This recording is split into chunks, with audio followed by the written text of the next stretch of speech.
Of the best of the believers in Islam. Most of the time, you have a khutbah is talking about some problem or some weakness, but it's better to talk about the positive attributes of a believer. So on this day, Jumma, I'm pausing when I say Jumma to make sure that you brothers, and you little brothers don't know, y'all gonna walk outside and say Friday. This is not Friday. It is Jumma. And there's a reason why I stress that. I stress that because Friday comes from Freya, which is a god or a goddess in the Roman tradition. We are Muslims. Today is Jumma. Right? Tomorrow is Yom Set, the seventh day of the week. Today is the sixth day of the week. But we call it Jumma because we all gather here today, hopefully, inshallah, to learn something from this khutbah that I'm about to deliver. So just make sure that you understand, young brothers and sisters, you can learn English. That's no problem. But don't pick up the negative traditions that goes with being in a Western society. There's a difference between English as a language and the traditions of a Western society. The traditions of a Western society, when the Romans supposedly became Christians, that's not what happened. The Romans didn't become Christians. The Christians became Romans. They adopted Roman pagan beliefs. See? Now, you brothers may not know that, so I'm stressing this because apparently a lot of people who call themselves Muslims don't understand what shirk means, don't understand that that's the only unforgivable sin, don't understand that just because you're here in America, right, you don't do everything Americans do. Americans don't come to Juma. You at Juma. So if Americans say Friday, you can say Juma. The same way you here today, you should feel comfortable giving the term its correct name. If you're uncomfortable with that, you should be uncomfortable coming to Juma. Right? You should be uncomfortable coming to Fajr prayer and Asa and all the rest of the prayers. And it looks like some of y'all are a little uncomfortable. Well, all I'm saying is that the best Muslims are not uncomfortable with Islam.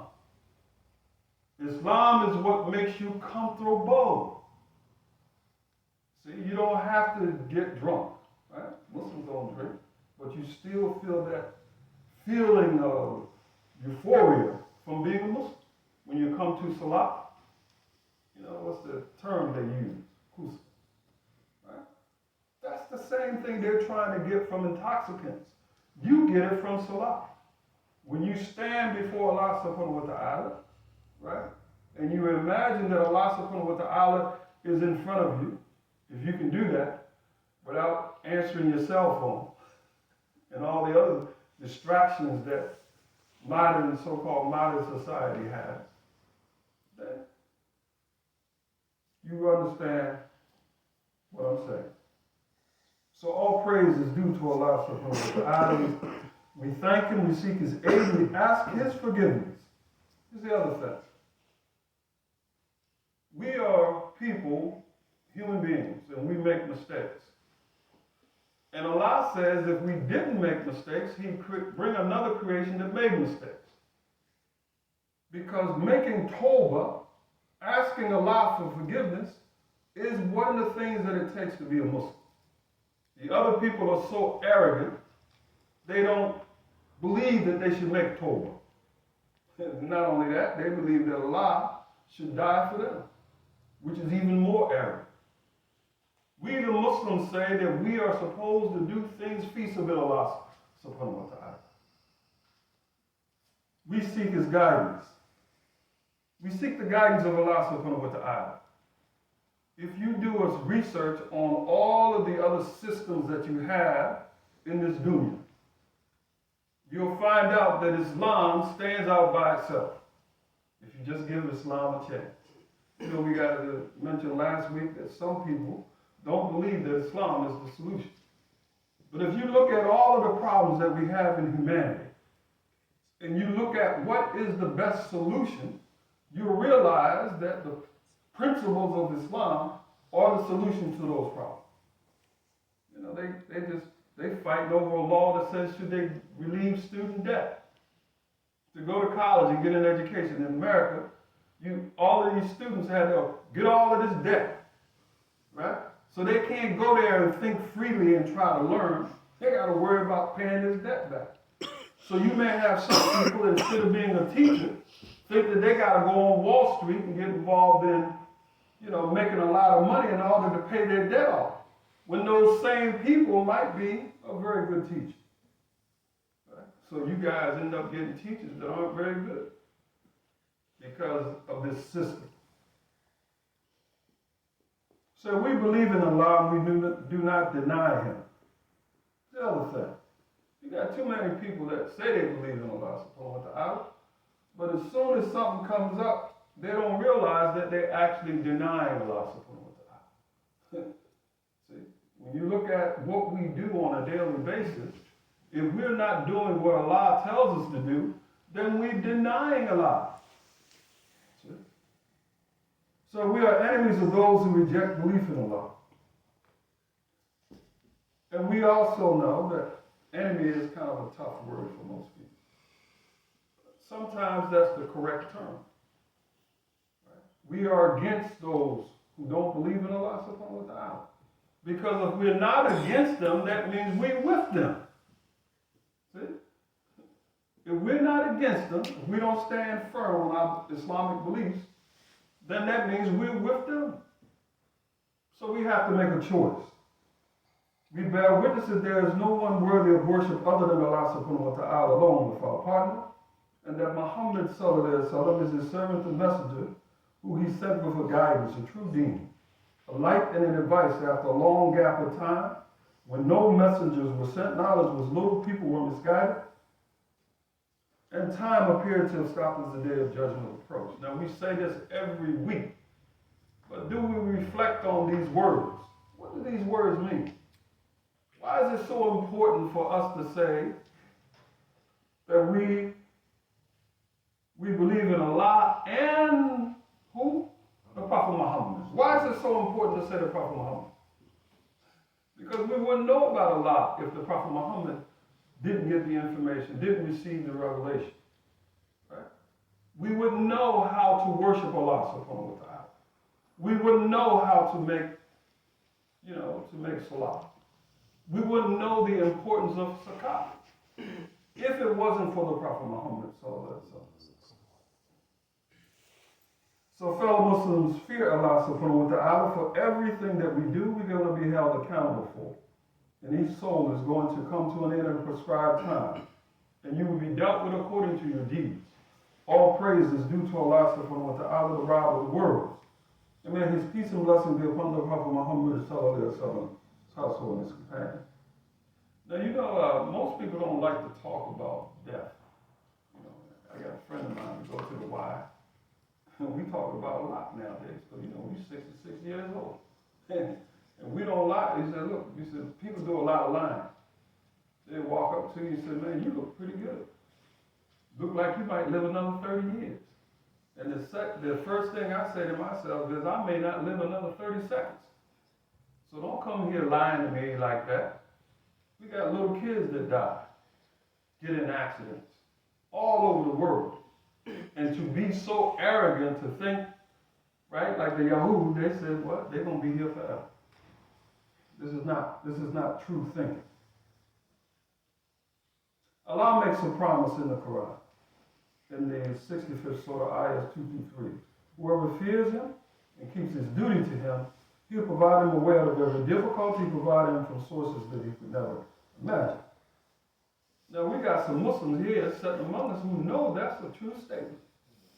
They had 2 or 3 problems, and the only way they were able to solve their problem was coming back to Allah subhanahu wa ta'ala.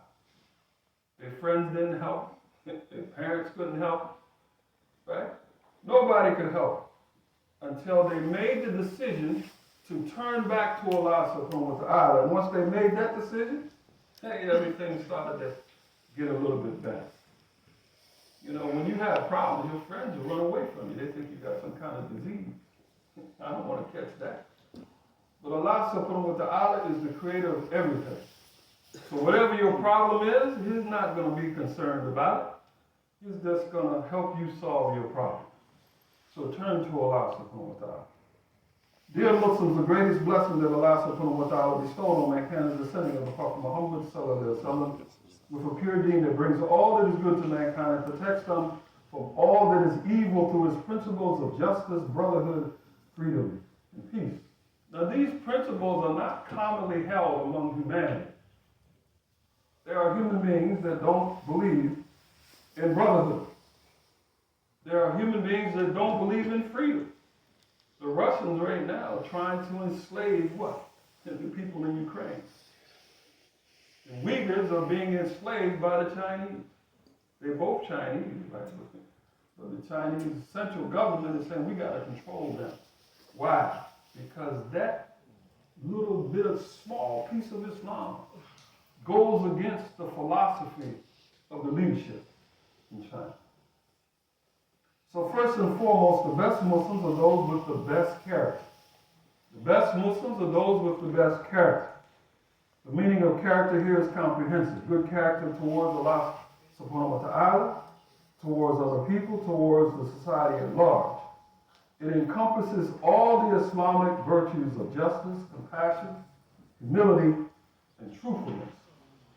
The Prophet Muhammad sallallahu alaihi wasallam, in many traditions, describe who is the best Muslims, what they are, and what distinguishes them from other people.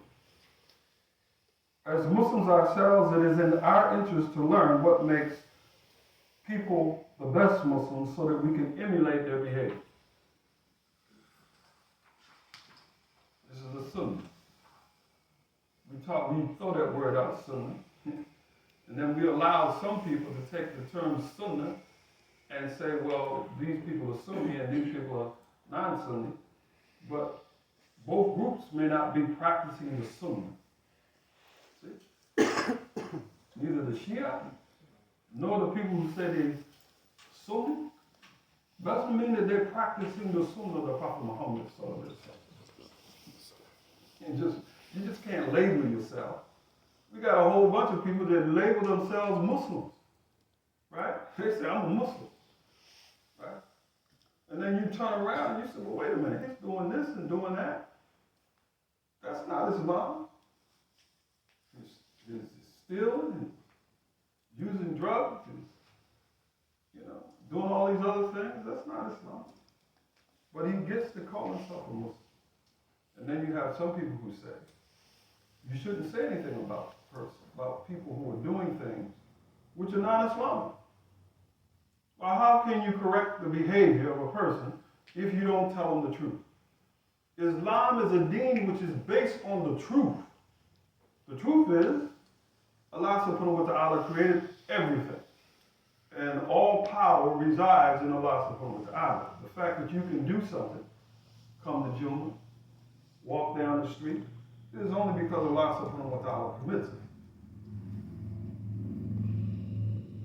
Abdullah ibn Amir reported that the Prophet Muhammad sallallahu alaihi wasallam said, verily the best amongst you are the ones with the best character. Jabir ibn Samaria reported that the Prophet Muhammad sallallahu alaihi wasallam said, verily obscenicism and immorality are not part of Islam. To make obscene statements, people running around cursing and doing all that, that's not part of Islam. Verily, the best people in Islam are those with the best character. Good character towards Allah is to hold sound religious beliefs, to engage in the obligatory and the voluntary acts of worship, such as salat and fasting.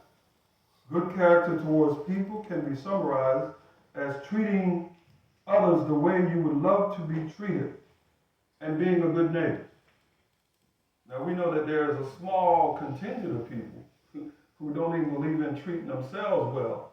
So we don't know if this, we want to, just go with this. Says what? Treating the way you want to be treated. We got a lot of people that treat themselves bad. They abuse themselves. They smoke. That's abusing yourself. They drink. That's abusing yourself. Right? And they think it's okay. So of course, good character in Islam means to be a good person. But it is even more than that. Our character should be guided by a systematic religious learning, such as to fulfill the objectives of our religion, both inwardly and outwardly. Abu Hurairah, may Allah be pleased with him, said the Messenger of Allah ﷺ said, the best amongst you in Islam are those with the best character, and they have religious understanding. Virtue or ability in Islam is not a function of one's appearance. You can wear a thobe, but that's more cultural. We got people in with thobes on, and some brother got a hat on. He got like a Yankees hat or something. But he got a thobe on. What does that mean? It's not just your appearance, not your lineage, it's not your ethnic group. The word that's in the Bible is race, but there's really only one race, that's the human race.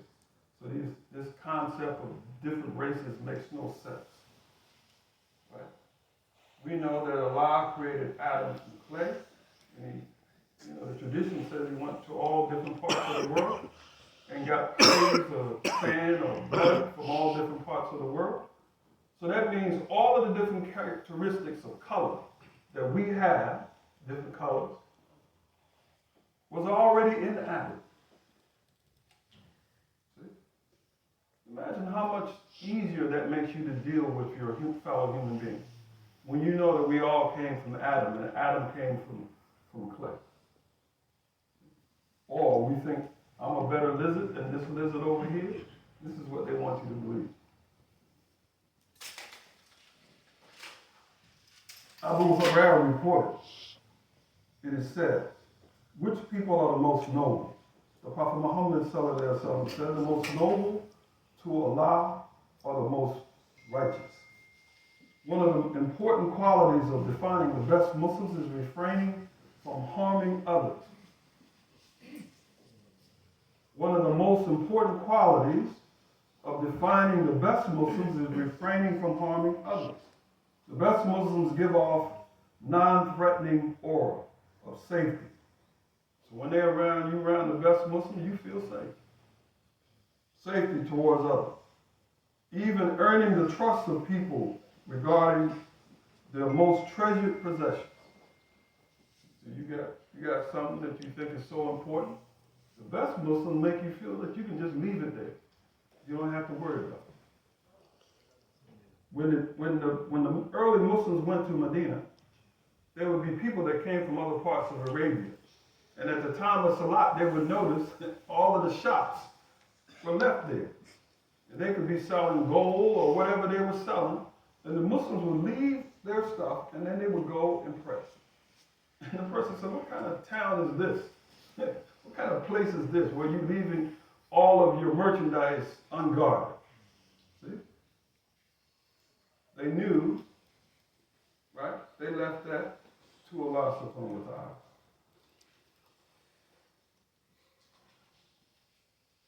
Abdullah ibn Amir reported, it was said, O Messenger of Allah, whose Islam is the best? The Prophet Muhammad ﷺ said, those whose tongue and hands are safe. We have this habit of talking about each other. Sometimes we don't even know that we're talking about each other. So you have a habit of doing that. That's the thing that we want to avoid. You don't want to talk about each other to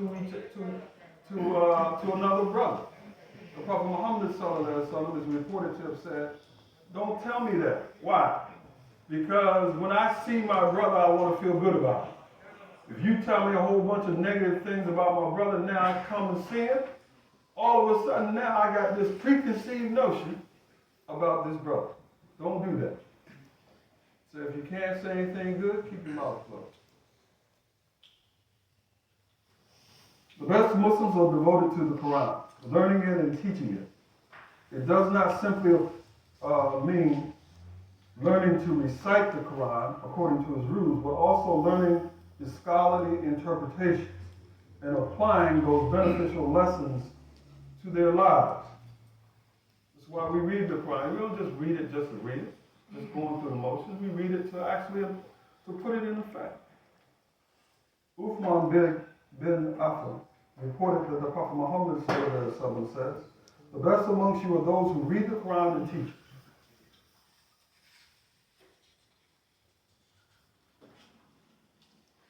Abdullah ibn Amir reported, it was said, which Islam is the best? The Prophet Muhammad said, to feed the hungry and to greet with peace those you know and those you don't know.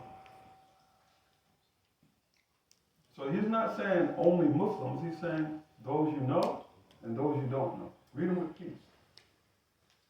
I asked my students, one day I had a bunch of students sitting around, and I asked them, what's the best greeting you can get? Hello, yo, which one is best? Then I said, say, peace be unto you. And they all agreed that peace be unto you was the best greeting that you could give of all of the greetings that they know. Because you know they know a lot of slang and all that stuff. None of those slang sayings, right, they thought was equal to Assalamu alaikum. And the Arabic sounds better than the English. You know, I don't know much Arabic, but Assalamu alaikum sounds better than peace be unto you. So that's the best greeting. The best Muslim men are the best towards their wives, their mothers, their daughters, their sisters, their cousins, their aunts, women in general. You know, that's one of the things that always pops up about Muslims. You know, that we don't know how to treat our women, that we are overbearing. But that's not the tradition of Islam. So you have to ask yourself, if that's the way you act towards your wife, if that's the way you act towards your daughters, if that's the way you act towards women in general, where did it come from? Because it's not part of Islam. Aisha, may Allah be pleased with her, reported that the Prophet Muhammad said, the best amongst you are those who are best to their families, and I am the best to my family. In another narration, the Prophet Muhammad said, and who is most kind to their families? If you don't want your kids to run away and stay over somebody else's house and get involved in a whole lot of things, then you gotta be good to them, right? You may have a rebellious child, but most of the time that child is rebelling against something. Think about what it is you're doing, how it is you're interacting, and you'll find out that it's something that you're doing that you might need to change or need to look at or explain. See, if you've got to be firm with your children and tell them, look, I don't want you to do this, explain why it's so important to be firm. We had an incident. Some little brothers and a brother had a motorcycle. And he wanted to take him on the motorcycle. Now, he had a helmet on, and the little kids were riding on the back, and they didn't have a helmet on. Well, that's one problem. I had to point out to him, I said, hey, brother, you know, if something would have happened to that brother's child, he would have never forgave you. And if something was to happen to that brother's child, his wife would have never forgave him. For what? So that he could have a joyride? No, you have to tell him sometimes you have to be firm and say, these are things that you should not do, and here's the reason why. Spend as much time as you need explaining why, right? But be firm, right? You don't want them running out in the street late at night. Explain it to them. You know, don't let them get away with, oh, you didn't tell me. I didn't know. That's what my students say. You didn't tell me. I didn't know. No. Take time and explain it. This is what sabr's for, right? Be patient. But be firm. Stand your ground. Because there are some things that you don't want your kids to do. Because you, as a parent, know that those things are not good for them. Right? Finally, the best Muslims are those who inspire people to practice Islam, attract people towards Islam with their good character and manners. When people see them, they remember Allah subhanahu wa ta'ala, and they begin to love Islam more than they did previously. We have to ask ourselves, when people see us, when people see me, when people see Bryant Mitchell, right? Does that make them feel better or worse about Islam? They say, you're a Muslim, but I see you, whatever it is that Islam's doing for you, I don't want it. Or do they say, look like this brother's at peace. Look like this brother knows how to talk to people. What do they say about you and your character? Because your character reflects on Islam. See? The best thing for you to do, if you just want to do whatever you want to do, don't say you're a Muslim. But if you say you're a Muslim, then all of the other billion Muslims around the world, you carrying that weight with you. Right? Because you know here in the West, they don't like Islam. And they don't like it for the reason that you think. This is a country which is based on capitalism, making money. And their God is money. They want to sell pork so that they can make money. They want to sell alcohol so they can make money. They want to have riba in their banking system so they can make money. They want to gamble so they can make money. Money is their little ilah. Right? And so Islam attacks all of those things. That's why they don't like you, they like you. But they don't like Islam because they know that Islam they will be forced to change their behavior. Most people who would call themselves religious don't feel that they have to change anything, especially the Christians. They say, what? God died for my sins, I can go out here and do whatever. Do we say that? We say, after I've done everything that I think I've done correctly, right, I'm still afraid. Every time I think I'm afraid. Afraid of what? That what I've done, I've not done it correctly. I make salat and I got all these ideas running through my mind and I'm saying that I have a problem. Right? So let us all pray to Allah subhanahu wa ta'ala.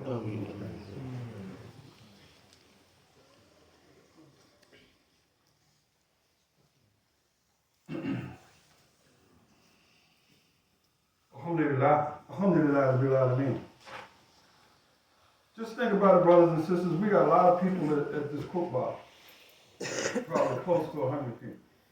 Now, could you imagine what would happen if this 100 people or 200 people practiced this deen perfectly? What impact we would have on this society? Just think about it. The impact would be so great if all of the Muslims strove to be the best possible Muslims. Right? Imagine the impact. This is what we want to be able to do. This is why we're here. This is why Allah subhanahu wa ta'ala hasn't taken our souls. So that we can demonstrate Islam to the people, to the rest of it. Allah says the Prophet Muhammad is a witness over us, and we are a witness over the rest of humanity. So in sum, the best Muslims are those who are best in applying the comprehensive and ethical virtues of Islam. Justice, compassion, kindness, piety, devotion, humility, truthfulness, and so on. They treat others how they would like to be treated. They regularly give charity, they care for their families, they refrain from harming others, and they earn people's trust.